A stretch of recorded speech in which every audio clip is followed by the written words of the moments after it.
This is just an excerpt from a full episode. If you enjoyed what you hear here, go check out other full episodes, either on YouTube or as part of the podcast feed. Enjoy!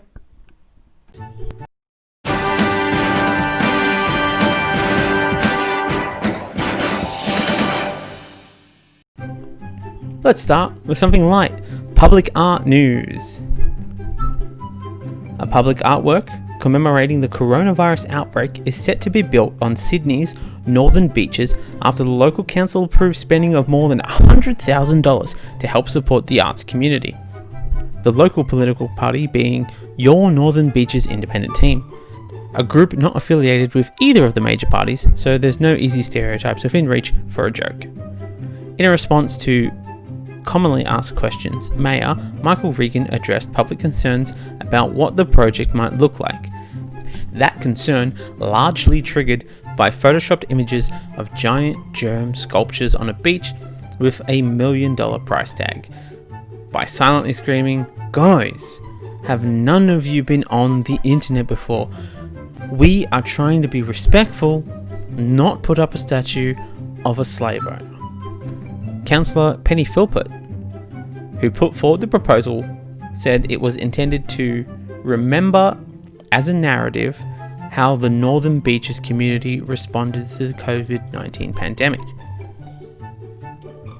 And as the Northern Beaches electorate contains Manly Beach, it is fair to assume the artwork will just be thousands and thousands of statues of people flouting safety recommendations just by being on the beach during a pandemic. No official design has been landed on as yet, so we here at the Weird News, we'd like to pitch a few. A. Two people fighting over a toilet paper in a supermarket aisle.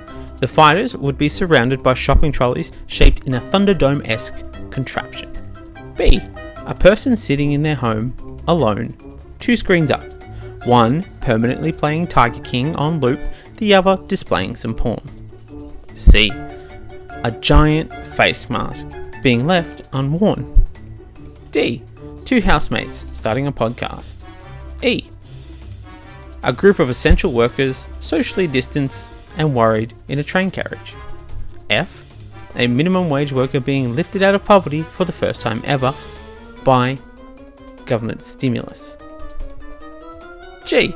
A homeless person counting down the days until the support is taken away and they are put back on the street. H.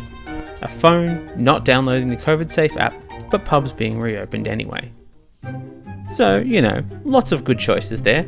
I mean, to be honest, it's really just good to see someone in politics supporting the arts.